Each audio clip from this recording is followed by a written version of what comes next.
de Colombia en México.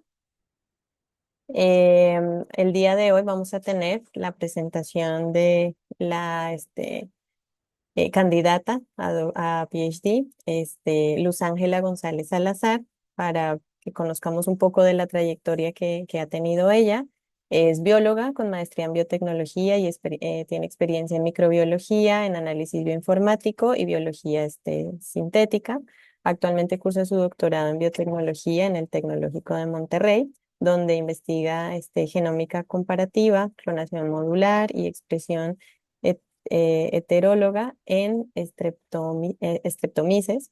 Su enfoque de investigación se centra en el aislamiento de actinobacterias de entornos poco explorados, la caracterización fenotípica y la minería genómica para descubrir la diversidad química en productos naturales, una línea de investigación que ha desarrollado en el Laboratorio de Genómica Industrial del Tecnológico de Monterrey.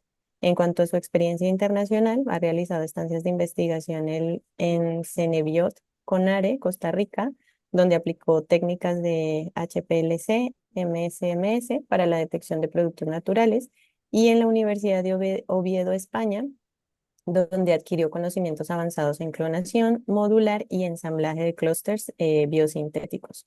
Ha publicado artículos en revistas científicas de alcance internacional y presentado su trabajo en importantes congresos como la ISBA Conference en Canadá, donde expuso sobre el potencial biosintético de actinobacterias raras y fue seleccionada como representante latinoamericana en el Summer School on Applied Molecular Microbiology del John Innes Center en Croacia para presentar su trabajo de doctorado. También ha participado en la enseñanza genómica funcional a nivel universitario. Entonces, sin más preámbulos, le damos la palabra a Los Ángeles. Adelante, Los Ángeles. Bueno, buenas tardes. Es un placer estar aquí con ustedes. Y el día de hoy les voy a hablar acerca de la investigación que estoy realizando actualmente durante mi trabajo de doctorado para explorar el potencial biosintético de actinobacterias ambientales utilizando herramientas de bioinformática y de biología sintética. Este trabajo pues, ha sido dirigido por el doctor Cuauhtémoc Licona Casani en el Tecnológico de Monterrey. Entonces, para comenzar, voy a darles una breve introducción acerca de los productos naturales. Sabemos que en la naturaleza existe una amplia gama de moléculas que son complejas y tienen una gran diversidad estructural, y a estas moléculas se les conoce como productos naturales o metabolitos especializados. Muchos de ellos derivan del metabolismo secundario y para muchos organismos estas moléculas son cruciales porque participan en procesos de defensa, regulación, reproducción y comunicación. Para nosotros, también estos productos naturales son muy valiosos, ya que más de la mitad de estas moléculas actualmente son las encargadas de inspirar el desarrollo de muchos fármacos y, por ejemplo, el 68% de los compuestos antimicrobianos y alrededor del 80% de los compuestos anticancerígenos son derivados o están inspirados en estas moléculas. Por lo tanto, representan una fuente muy importante de líderes para producir fármacos. Básicamente, si hablamos de producción de metabolitos especializados, los microorganismos son uno de los principales productores, en especial la clase Actinobacteria o Actinomycetia. Y bueno, entre los años 1940 a 1960 se crearon screenings basados en bioactividad, donde tú ibas al campo, aislabas diferentes microorganismos, los ponías a producir compuestos y luego, pues, esos compuestos los ponías en contra de ciertos patógenos. Y de esta manera se fueron descubriendo la gran mayoría de antibióticos que utilizamos hoy en día, como por ejemplo la estreptomicina, que aún se sigue utilizando para tratamiento contra la tuberculosis, demás antibióticos, cloranfenicoles, macrólidos, etcétera. Se dice que entre el 40 y 50% de estos compuestos han sido derivados de streptomyces o de actinobacterias raras. Pero ¿cómo son las streptomyces? Básicamente, como pueden ver en la imagen, ellas son bacterias gram positivas que se encuentran distribuidas ampliamente en los ecosistemas. En su mayoría se pueden encontrar en los suelos, pero también las podemos encontrar en ambientes acuáticos y también en ambientes extremos. Y de allí deriva también su gran capacidad para producir estos metabolitos especializados. Entonces, como les venía contando, dentro del proceso de generación de fármacos, históricamente las actinobacterias pues han tenido un papel esencial hasta más o menos el año 2000, donde todo el proceso de desarrollo de los fármacos pues tuvo una gran decaída. Y con esta decaída siguió la resistencia antimicrobiana, porque teníamos los mismos fármacos, pero se estaban desarrollando procesos de resistencia muy rápidos, mucho más rápidos que la producción de nuevos compuestos. ¿Ya? Y a lo que conocemos ahorita, pues es una crisis mundial que todavía no se ha podido resolver. ¿Y por qué ocurre esto? Básicamente, las farmacéuticas dejaron de invertir en procesos que estuvieran relacionados con investigaciones eh, para obtener compuestos desde fuentes naturales, incluyendo actinobacterias.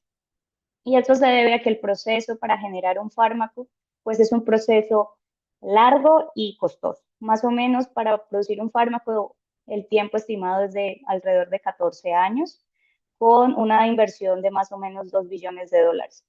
Lo que ustedes están viendo aquí en la pantalla es una figura que muestra el proceso de cómo se hace desde el momento en que encuentras una molécula que puede ser pues, bioactiva, que puede ser utilizada como un fármaco potencial, hasta que sale al mercado. Entonces, uno de los procesos más importantes es el drug discovery, que es el proceso donde se obtiene la mayor diversidad química que va a ser utilizada después para los procesos de producción en la industria. Y el problema es que siguiendo la técnica de bioscreening clásica, pues se estaba causando una gran redundancia de las cepas, es decir, se estaban aislando las mismas cepas que iban a producir los mismos compuestos. Entonces, en este momento se están desarrollando grandes esfuerzos para evitar esta redundancia química y a la vez, pues, maximizar este proceso, hacerlo más eficiente para que el tiempo sea más corto. Dentro de las estrategias que se están desarrollando, pues podemos encontrar tres principales. La primera es la búsqueda en nuevos ambientes con el desarrollo de las tecnologías de secuenciación genómica y bioinformática, pues ahora nosotros podemos acceder a otros ambientes poco explorados o extremos y podemos encontrar nueva diversidad bacteriana y a la vez podemos encontrar nueva diversidad química. También se han desarrollado muchas herramientas para, uh, para minar los genomas, es decir, para eh, identificar cuáles son los genes que han sido asociados a la producción de moléculas específicas y de esta manera poder producirlos en otros organismos que ya son conocidos de forma heteróloga. Y otra estrategia que se lleva a cabo es a través de la metabolómica, cuando se hacen estos extractos de las diferentes bacterias, pues analizarlos a través de procesos de replicación, es decir, ir eliminando compuestos que ya se conocen, ir guiando los esfuerzos por moléculas que pueden ser potencialmente nuevas. Bueno, y con toda esta parte de los esfuerzos que se han realizado, pues se le ha dado una nueva mirada al estudio de las actinobacterias, porque se cree que solo una fracción de toda la información que esas bacterias tienen codificadas acerca de metabolitos secundarios puede ser expresada en condiciones de laboratorio. Pero ahora con la genómica, pues ya sabemos qué genes están asociados, qué reguladores pueden estar asociados a esa producción y de esta manera las bacterias que antes se consideraban que ya pues, habían sido totalmente utilizadas y que ya se tenían todos los fármacos que podían producir, pues ahora representan un potencial pues, totalmente nuevo. Entonces, esto se hace a partir del desarrollo de las ciencias ómicas o todas estas disciplinas que se encargan del estudio a, a nivel funcional de todos los organismos.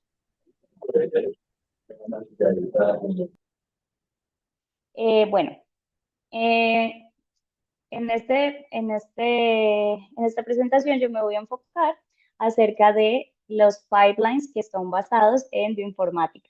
Entonces, lo que ocurre normalmente es que tú vas al campo, aíslas tus bacterias y pues secuencias el ADN de estos organismos y de estas secuencias utilizas diferentes programas que ya pues han sido desarrollados por la comunidad científica para identificar clústeres de genes biosintéticos. Un clúster de gen biosintético son un conjunto de genes que evolutivamente se han agrupado para producir una molécula en específico, un grupo de moléculas relacionadas muy específicas. Entonces, pues se han desarrollado estos diferentes programas para, en el caso de MyBig, albergar toda esa información de estos clústeres biosintéticos y asociarlas a experimentos que los científicos han hecho acerca de la molécula que está codificando esos genes. También se han utilizado herramientas como BigEscape para hacer redes moleculares que permitan filtrar lo conocido de lo desconocido y también herramientas como Corazón para mirar cuál es el origen de estos clústeres biosintéticos si tú tienes un grupo de bacterias. Pero más adelante voy a hablar al respecto.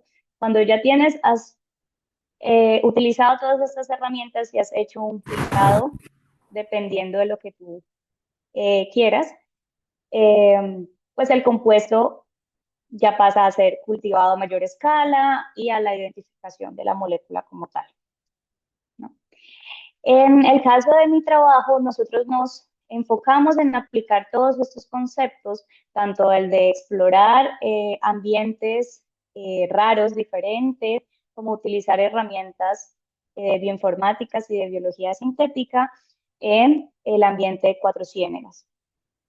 Este ambiente es realmente único y todas las especies que habitan allí pues, son consideradas endémicas porque su suelo tiene características bastante particulares. En realidad todo su ambiente hay una gran conservación del periodo precámbrico y pues las aguas y los suelos de este ambiente son muy ricas en sales, especialmente de carbonato de calcio, y el suelo tiene una estequiometría desequilibrada en su componente de nitrógeno,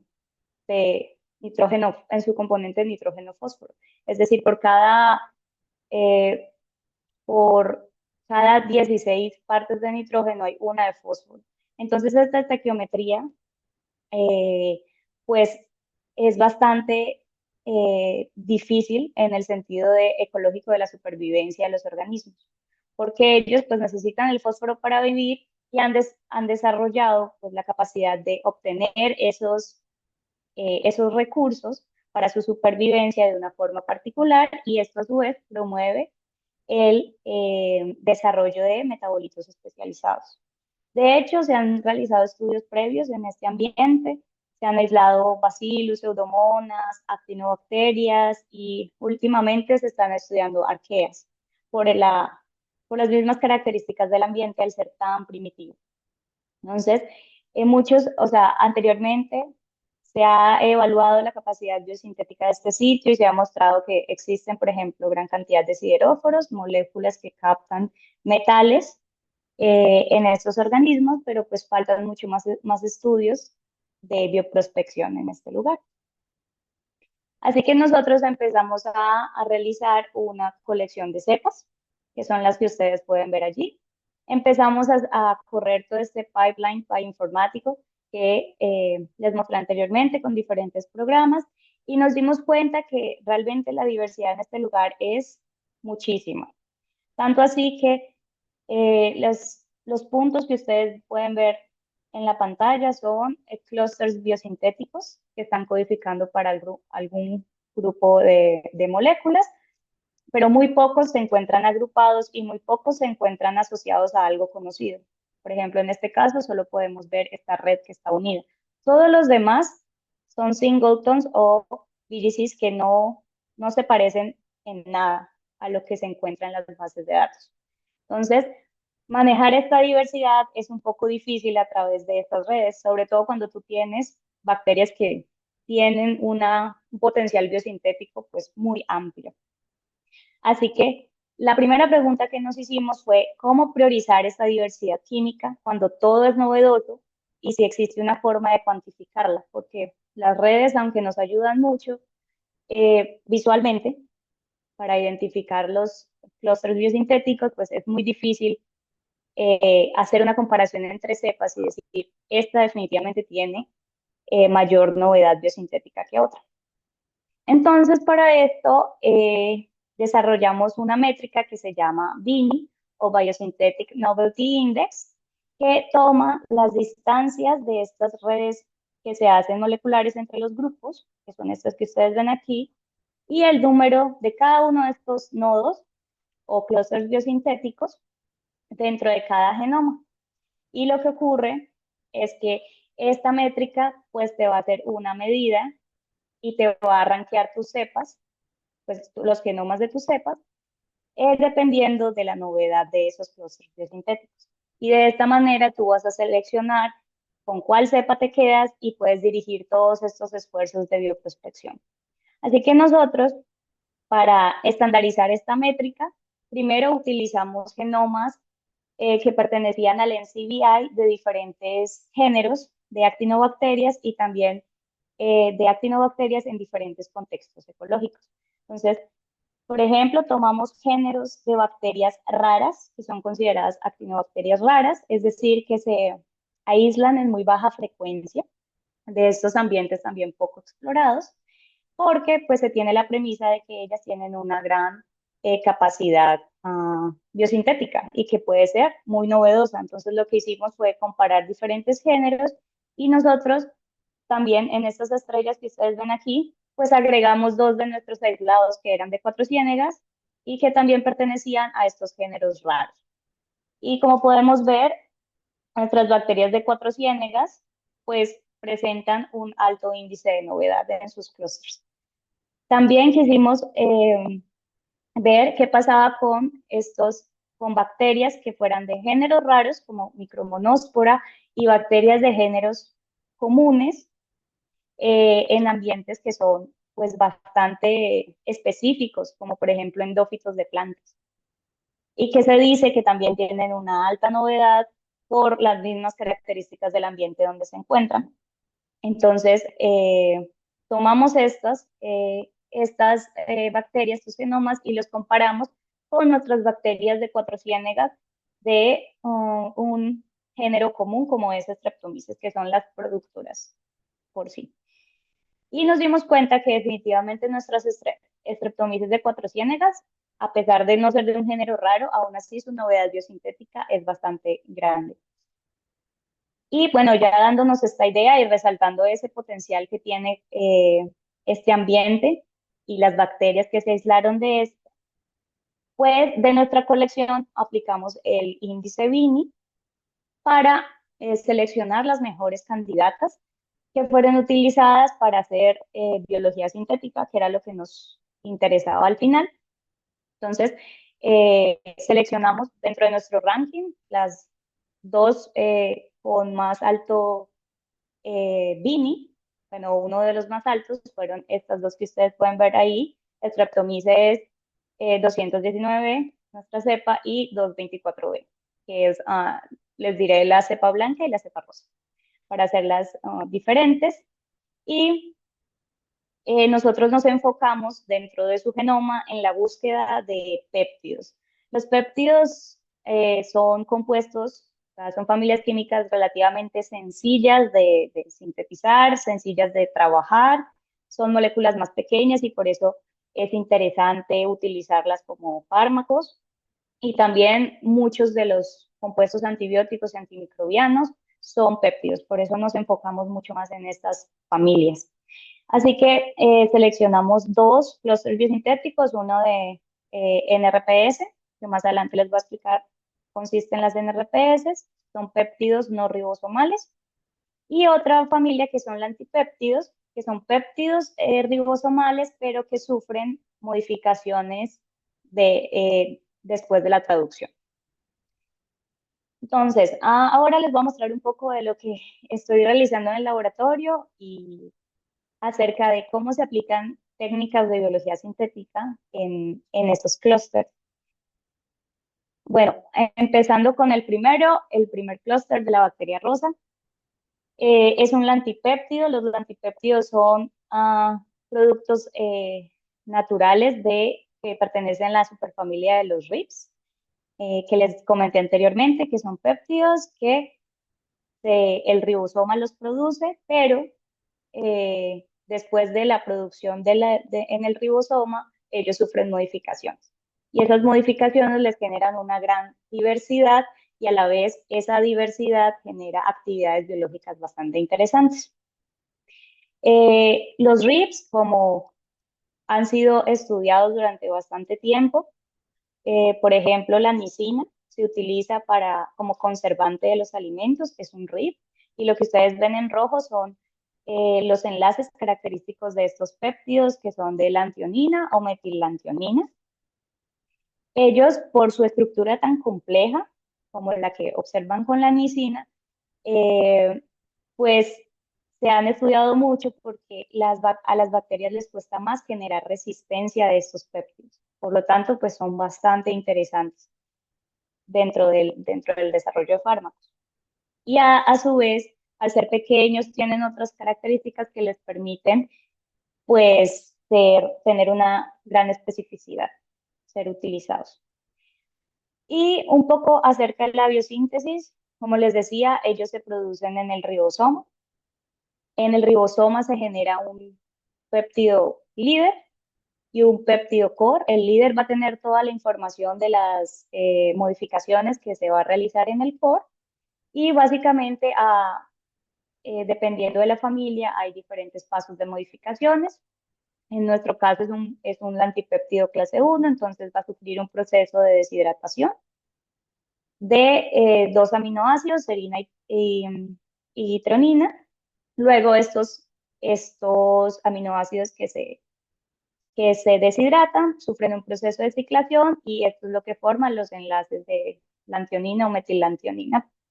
El péptido líder se pierde y ya te queda el péptido maduro, que es como tal la molécula con la bioactividad. Este es el clúster que nosotros seleccionamos. Lo nombramos como el clúster 24N por la región donde se encontraba en la bacteria. Lo que ustedes ven en gris es lo que no se reconoce como con una función específica. Son genes con funciones hipotéticas, no se conoce muy bien o que tienen función desconocida. Y nosotros tratamos de pues recortar a todo este tamaño, que son alrededor de 24 kilobases, los genes que podrían estar relacionados con el funcionamiento de la molécula, de este antipéptido. Sabemos que un antipéptido clase 1 tiene un gen que va a producir el péptido precursor y dos enzimas que están separadas y que una va a cumplir la función de deshidratación y otra de ciclación. Entonces, ya teniendo en cuenta esto, pues sabemos que los demás genes van a ser accesorios o van a causarle otras modificaciones a la molécula. Lo que hicimos para asegurarnos de que este clúster fuera único como nosotros queríamos o nuevo, fue analizar más de 9.800 genomas de otros microorganismos, de diferentes bacterias presentes en el NCBI previamente curados, para observar si existía homología de este core biosintético y nos dimos cuenta que realmente solo nuestra cepa era la que contenía este core. Entonces eso nos dio una idea de que definitivamente puede ser una molécula diferente a lo que conocemos hasta ahora. Y para asegurarnos de producir este péptido, pues realizamos un proceso que se llama el refactoring, que es la adición de ciertos caracteres como promotores, terminadores, dentro de dentro de cada gen, y de esta manera pues garantizar de que sí se esté expresando. Nosotros utilizamos una técnica que se llama Golden Standard, donde se utilizan enzimas tipo 2S que están caracterizadas por reconocer sitios muy específicos dentro pues, del genoma y cortan unas bases más allá. Entonces, esta característica deja ciertos overhangs entre las regiones que pueden ser utilizados para pegar entre sí partes. Y así como se juega con los legos, que tú los vas juntando en diferentes partes, nosotros usamos esta técnica para pegar cada uno de estos genes y eh, armar nuestro clúster biosintético de tal manera que pueda ser intercambiable, que las partes se puedan agregar o quitar. Y así podamos observar cómo se va creando la molécula.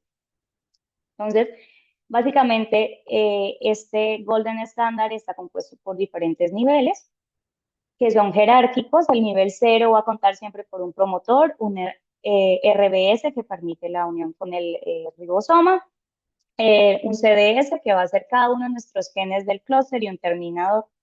Cuando se tiene esto junto, entonces eh, se tiene una unidad transcripcional y el conjunto de unidades transcripcionales pues va a formar estos módulos, que es pues lo que a nosotros nos interesa. Y aquí les voy a mostrar más o menos cómo funciona cada nivel. Cuando tú tienes tus niveles 0, obviamente debes realizar un proceso de domesticación previa, es decir, tienes que evitar que tu secuencia de genes posea sitios de restricción para las enzimas que estás utilizando dentro del Golden Standard. Cuando ya realizas este proceso, tus partes que se encuentran puede ser en vectores o que están sintetizadas, pues se utiliza una ligasa, una enzima tipo 2S y se juntan en un ensamblado, un producto ensamblado. Luego se transforman en N. coli para generar librerías y se comprueba que, digamos, que el ensamblado esté correcto a través de la digestión, por el tamaño de la banda que se está esperando y también por secuenciación de estas bandas. Entonces, tanto para el nivel 1 como para el nivel 2, cuando se tiene el nivel 1, simplemente las partes que ya están ensambladas se juntan en plásmidos de nivel 2, como pueden verlos aquí. Entonces, lo que nosotros hicimos fue hacer una librería de todos nuestros genes, tanto accesorios como core, en diferentes posiciones y que tuvieran las integrasas, es decir, toda la maquinaria necesaria para poder integrarse a un hospedero heterólogo, en este caso, otra Streptomyces. ¿Por qué un hospedero heterólogo? Porque pues el origen de nuestro Streptomyces al ser ambiental no lo conocemos bien, no sabemos cómo funciona y no sabemos ni siquiera si se está pues expresando en nuestro clúster. Entonces, el usar un hospedero heterólogo nos facilita todo ese proceso porque podemos manipularlo mejor. Sabemos cómo funciona, cómo es su crecimiento. Entonces, esta librería, que inicialmente la hicimos en E. coli, pues tiene todas estas diferentes características. Y ya lo que hicimos en nivel 2 fue agregar el precursor y el gen que codificaba para la deshidratasa. Queríamos agregar el gen que ciclaba la molécula junto con los otros dos genes, pero por toxicidad del mismo gen no fue posible. Entonces, básicamente se juntaron esos dos genes de nivel 2 y los demás se agregaron por medio de la conjugación. Entonces, ¿cómo realizamos la conjugación ya de nuestra E. coli con nuestra Streptomyces? La transferencia de todos estos plásmidos que realizamos, pues básicamente a nuestra Streptomyces primero le agregamos el gen 13 y 14, que son nuestro gen que codifica para el péptido precursor, nuestro gen que codifica para el proceso de deshidratación del péptido y le agregamos después nuestro gen que cicla el péptido. Y aquí en este espacio que nos quedaba, nuestro espacio de integración, pues estamos colocando los diferentes accesorios del clúster biosintético, que como ustedes vieron eran pues entre 10 y 11 diferentes. De esta manera, tenemos diferentes streptomyces con, pues, con librerías diferentes y cambios diferentes que nos permiten ver cómo va a ir modificándose la molécula a medida que le agregamos cada gen. La conjugación entre E. coli y Streptomyces no es un proceso que se da naturalmente. Por supuesto, esto pues ya ha intervenido la ciencia. Y nosotros utilizamos una E. coli que es intermediaria. Es decir, está nuestra E. coli donadora, está nuestra Streptomyces que es la receptora y además hay una E. coli que se encarga de facilitar el proceso de envío del plásmido a la otra bacteria. Y ya cuando tenemos nuestra Streptomyces que ustedes ven aquí transformada, nuestras mutantes, pues lo que hacemos es confirmar que efectivamente estén los genes de interés a través de PCR colónico. Ese fue el primer caso. Para el segundo caso, pues básicamente eh, estamos utilizando la otra bacteria, que es la bacteria de color blanco, que es otra Streptomyces que se aisló de 4 ciénegas y para ella utilizamos otra estrategia que se llama DNA. Pero primero les voy a hablar de la molécula que queremos expresar. Es un péptido no ribosomal que realmente, de acuerdo con la bioinformática que hicimos, pues no tiene mucho match con alguna otra molécula presente en las bases de datos. En esta figura que ustedes ven que está en movimiento, podemos ver cómo funciona el ensamblado de una molécula por las NRPs, cómo se ensambla un péptido no ribosomal.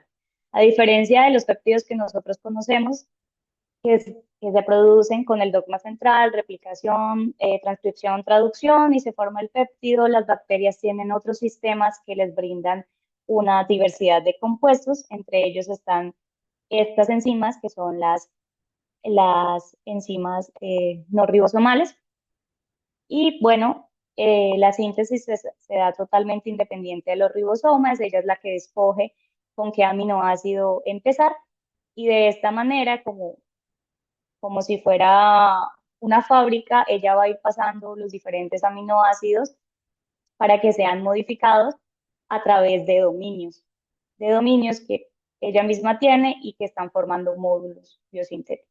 Entonces funciona como una fábrica que le da toda esta diversidad.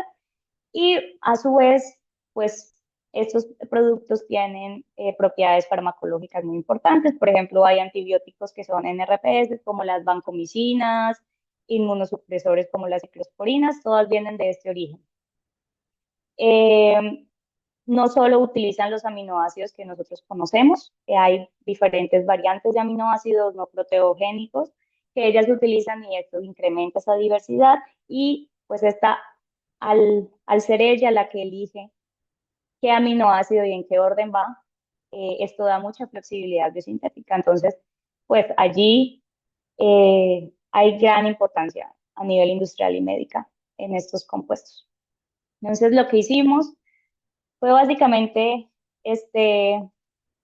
con ayuda de esta empresa que se llama Terra Biofor, fue enviarles nuestro clúster completo, que son alrededor de 60 kilobases, que ustedes pueden ver aquí. Lo que se hace es que ellos hacen guías para CRISPR-Cas, hacen guías para hacer cortes específicos dentro del cromosoma, cortar la región de interés, que sería nuestro clúster, y ubicarla en un vector de expresión. En nuestro caso fue un BACNIDO. Y ya con esto, este BACNIDO es transformado en una E. coli. que está pues especialmente diseñada para, para recibir estos plásmidos de este tamaño. Y bueno, nosotros nos encargamos de conjugarlo, es decir, pasar este plásmido de la E. coli a la Streptomyces, y lo que ustedes están viendo allí son nuestras Streptomyces ya con el plásmido presente, con nuestro clúster biosintético y el control, donde ella adquiere una resistencia a pramicina y por lo tanto crece en medio con antibiótico, mientras nuestro control no. Bueno, ahora en la parte en la que me encuentro trabajando es en la detección de estos péptidos, ¿ya? Y para esto, pues se utilizan herramientas de metabolómica, como les mencioné anteriormente. Entonces, básicamente, lo que se hace es poner nuestros mutantes en diferentes fuentes de carbono o de nitrógeno que, que sean, que puedan tener una baja cantidad de nutrientes, altas cantidades de nutrientes, para mirar cómo se puede expresar estos diferentes metabolitos. También lo que se hace es que se adicionan inductores de estos péptidos, que ya pues se sabe porque ya estudiamos y tenemos idea de nuestros plásmidos, entonces se agregan inductores específicos para que se dé la expresión. Y ya cuando tú pues tienes los extractos de los diferentes medios de cultivo, con tus bacterias, pues estos se les agregan ciertas resinas para eliminar los diferentes contaminantes que pueden haber en el medio, etcétera, compuestos que tiene el medio naturalmente, y quedarnos con lo que nos interesa, que es el péptido que debe estar allí.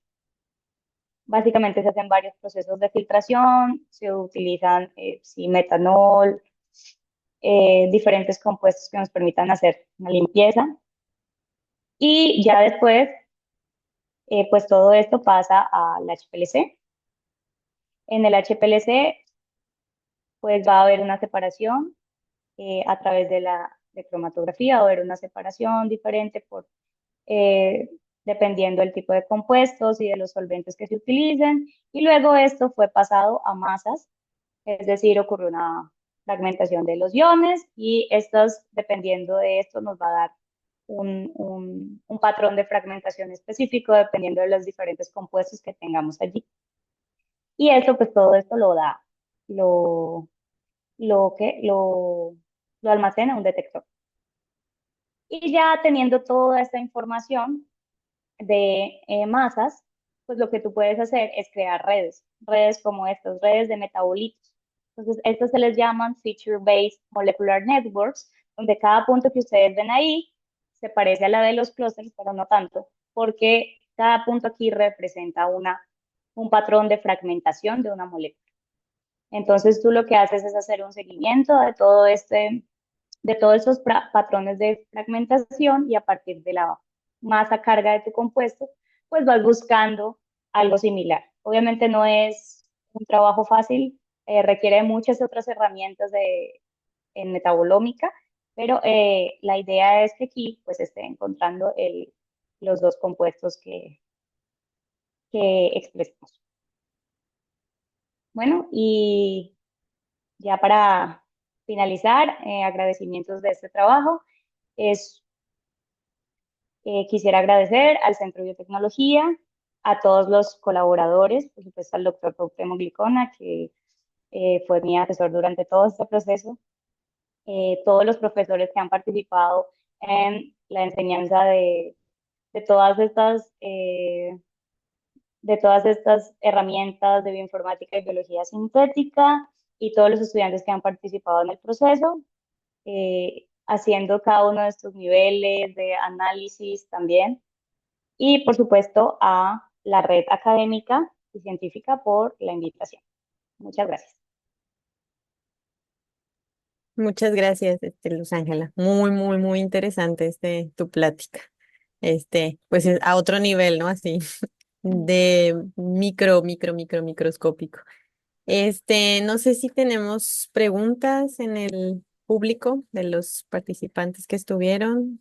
¿Alguna pregunta que le quieran hacer a Luz Ángela? ¿No?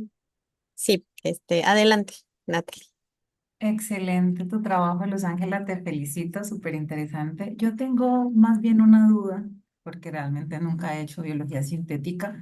Yo quisiera saber en términos, digamos, de cuáles son las ventajas que ofrece la biología sintética en comparación a un proceso de clonación de genes tradicional, porque eh, digamos que, o en cómo podría yo aplicar la biología sintética en otros aspectos diferentes, por ejemplo, a lo que tú hiciste en tu trabajo. Solamente es útil si yo quiero hacer ensambles de muchos clústeres y de muchos genes, o por ejemplo, si yo quiero hacer una ligación convencional donde tengan producto de dos, tres genes, también es posible hacer biología sintética. O sea, ¿qué ventajas me ofrece esta técnica? Ya. Sí, claro, la biología sintética, pues básicamente eso es biología sintética. Lo que tú haces, hacer clonación, es biología sintética. Lo que pasa es que digamos que en mi proceso, por la complejidad de que estas bacterias tienen muchos genes juntos, pues tienes que ensamblarlos, tratar de ensamblarlos como en la naturaleza. Pero la biología sintética en realidad es el uso de todas estas herramientas de clonación, de ligación que se hacen en el laboratorio normalmente. Y, por ejemplo, la técnica que yo estoy utilizando, que es el Golden Standard, sí, se puede utilizar para cosas pequeñas. O sea, para, para hacer pequeñas ligaciones, para hacer, adicionar un gen dentro de un plásmido, lo quieres hacer. Lo que te garantiza esta técnica, a diferencia de las otras, es que tú le estás agregando un promotor, un RBS, un terminador, es decir, estás garantizando que lo obligas al gen a que se exprese. ¿Ya? Entonces, eso es lo que lo hace, digamos, eficiente en ese sentido. Pero tú puedes clonar un gen, por ejemplo, de una bacteria, pero eso no te garantiza que vaya a ser expresado si viene de una bacteria ambiental, ¿no? Una cosa es en el ambiente, pues tú lo produces, él se produce naturalmente por presiones ambientales, pero en el laboratorio, pues no va a funcionar así tan fácil. Entonces, esos mecanismos te facilitan, es eso, que haya una expresión eficiente y que también tú puedas controlar esa expresión. En dado caso de que, por ejemplo, no se dé, tú puedas manipular la regulación, puedas manipular en qué cantidad se produce, si es un compuesto tóxico. Todas estas características te las da ese proceso. Pero detrás de todo es una clonación, o sea, son un conjunto de clonaciones simples y de ligaciones.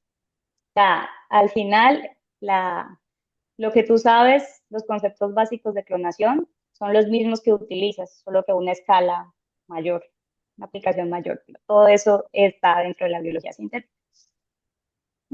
Muchas gracias por tu respuesta y tu explicación, Luz.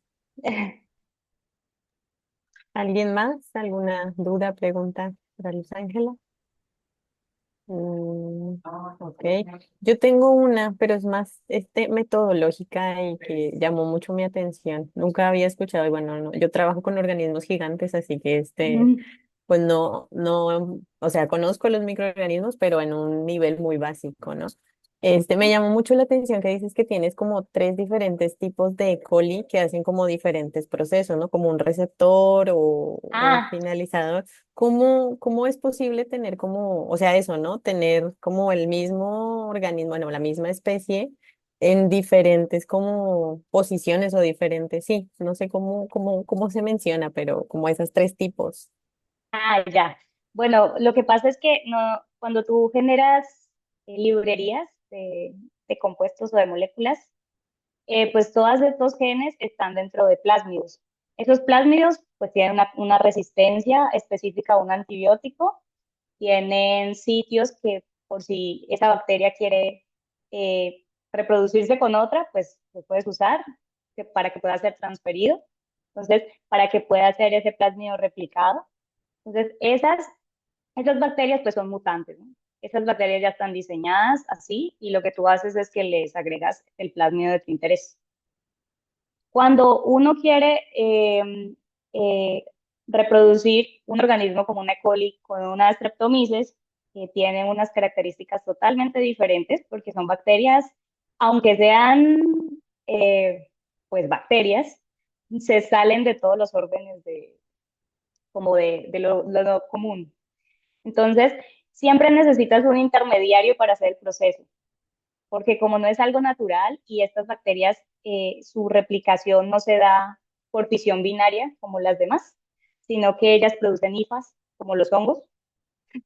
Entonces necesitas otra E. coli que también es mutante, que ya se ha hecho, o sea, ya los investigadores la han mutado de tal manera que ella contiene la información necesaria dentro de un plásmido para que ella haga como la función de empujar tu plásmido que, de la bacteria donadora a la Streptomyces. ¿Ya? Entonces, uno lo que tiene son colecciones de estas bacterias para trabajar y hacer como intercambiable el proceso. Si tú no, bueno, podría, por ejemplo, si uno tiene un interés en específico en los péptidos, algunos se producen en la misma E. coli, pero hay otros que son tan complejos y son tan tóxicos que solamente las Streptomyces tienen la resistencia para soportar la producción y no morir en el intento, porque si no se suicidarían. Sería como algo así. Entonces, es por eso que se hacen estos hospederos. Ok, perfecto. O sea, son mutantes que ustedes, o bueno, que ya los investigadores han diseñado como Diseñar. exclusivamente para esto, ¿no? Exacto. Y también, bueno, si no hay otra pregunta, ¿qué tan fácil, difícil, así como las cosas buenas, las cosas malas, etcétera, de trabajar con microorganismos? O sea, ¿cómo ha sido tu experiencia? Sí, bueno, trabajar con microorganismos es ventajoso en el sentido de que, por ejemplo, no sé, plantas, ¿cierto? Demás eucariotas, pues el tiempo es mucho más lento, ¿no? Nosotros los microorganismos, por ejemplo, en E. coli, pues es sencillo porque todas las 24 horas ya vas a tener resultados y puedes hacer una modificación y el crecimiento es muy rápido en ese sentido. En el caso de las streptomyces, no es tan así, es mucho más complejo porque el crecimiento de una streptomyces puede variar entre 4 y 8 días. Y si trabajas con una bacteria rara, pues pueden ser 15 días, por ejemplo. Entonces, ellas son complicadas. Además de esto, tienes que esperar a que, o sea, la producción de metabolitos está muy relacionada con la formación de ese micelio que parece como afelpadito, una felpa que ellas hacen, como los hongos. Entonces, tiene que verse así para que ella entre en estrés y pueda producir todo lo que ella produce. Entonces, es un poco tedioso en términos de qué medios utilizas para hacerlas crecer, que se puede estar expresando, porque ellas expresan muchas cosas naturalmente. Y pues en el caso de las mutantes, lo que se hace normalmente es que tú creas algo llamado chasis, que es que le vas quitando a tu bacteria muchos de estos clústeres biosintéticos, vas quitando rutas que no interfieran en la producción de lo que quieres y la vuelves una mutante a lo que tú quieras, ¿no? Entonces, ese trabajo es difícil y trabajar en molecular por estas mismas características, pues es un reto, ¿no? Por eso, digamos que no, todas estas estrategias pues tardan tiempo, bastante tiempo y apenas están como en ese desarrollo de estandarizar los métodos, porque cada actinobacteria es diferente, entonces tiene como su... Pero pues, si tú lo miras a lo que se hacía anteriormente en la historia, como de ir al ambiente y no saber qué pasó sin dirigir nada, sino que como lo que se produzca y luego hacer un montón de ensayos, pues eso no da una dirección. Nosotros ahora, con todas estas herramientas, podemos dirigirnos a lo que queremos, algo en específico, una molécula en específico y buscarla, y eso es mucho menos tiempo que lo que se hacía anteriormente. Sí, claro, me imagino. O sea, en tiempo, por ejemplo, pues ha avanzado, ¿no? También, pues todos los equipos, herramientas, etcétera. Entonces, me imagino que sí Sí, es mucho más ventajoso, perdón, pues esto, ¿no? Que como mencionas, me imagino un poco laborioso, pero a la vez es como, bueno, de lo que se hacía antes, pues sé lo que se hacía. más ventajoso, ¿no? Exacto. Ok, pues si no tenemos alguna otra pregunta o comentario para Luis Ángel. Ah, sí, adelante, Natalia. Tengo una última duda que me surgió. Digamos que hay una manera convencional de hacer descubrimiento de fármacos, que es como muy lenta, ¿no? Tardada, que es la... Ujú. Mm, hay una estimación, no se sabe con lo que se ha logrado con la minería genómica, de qué tanto facilita el redescubrimiento de nuevos fármacos y de nuevos clústeres biosintéticos usar la minería genómica como herramienta. Pues mira, la verdad es que no, en la ciencia, en la academia, esto es algo que se está empezando a utilizar y se está encontrando una gran cantidad de moléculas. Porque, pues, digamos que en la farma se creía que ya todas las actinobacterias que existían ya se habían aislado.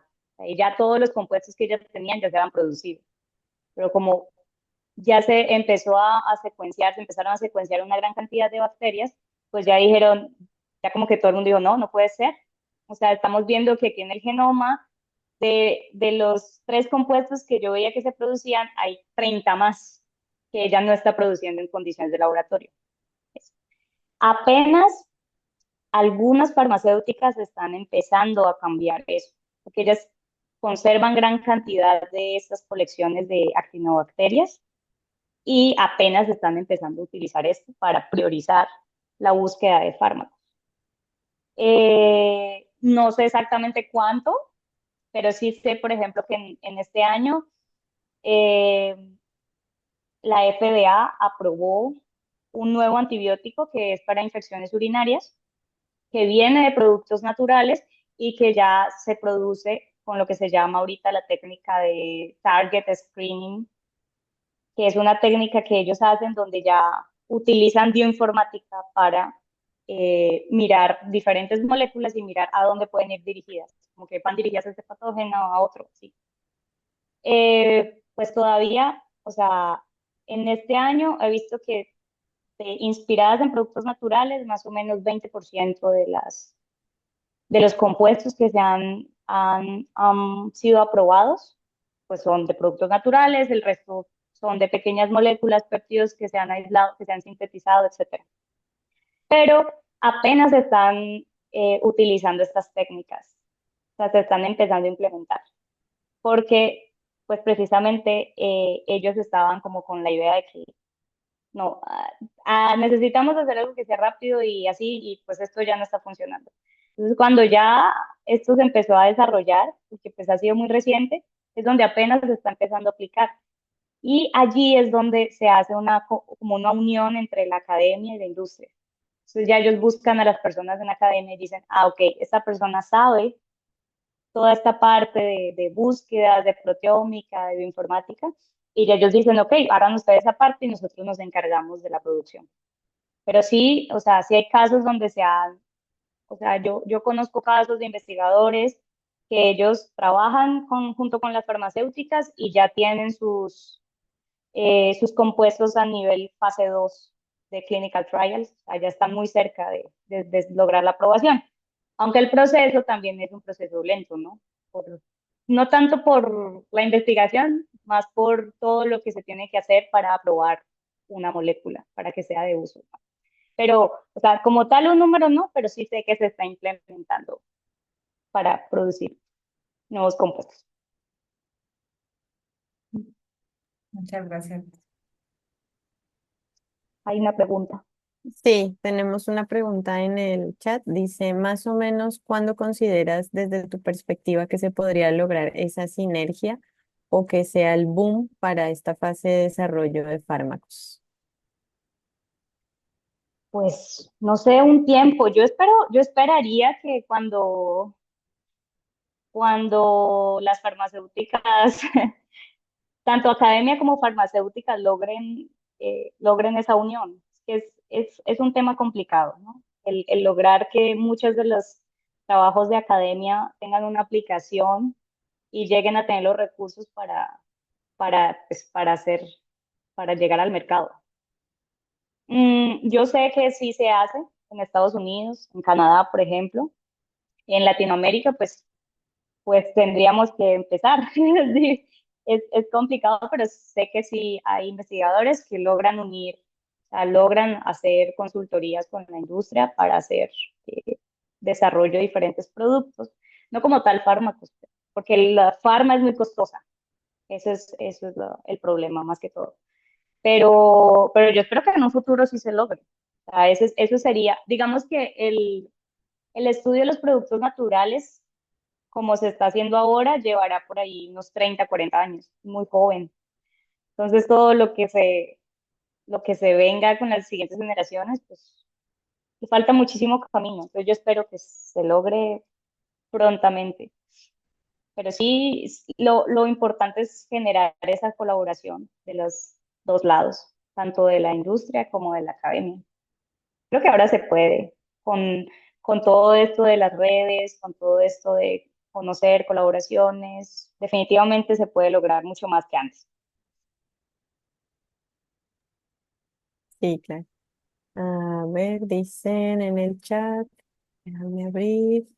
Muchas gracias por tu respuesta y a Astrid Giraldo, muchas gracias, Luz Ángela, y muchas felicidades por tu presentación. Pues si Gracias. no tenemos más preguntas, comentarios, pues agradecemos a Luz Ángela por esta presentación y pues por permitirnos tener este webinar el día de hoy. Muchas gracias y pues nos vemos en próximos webinars.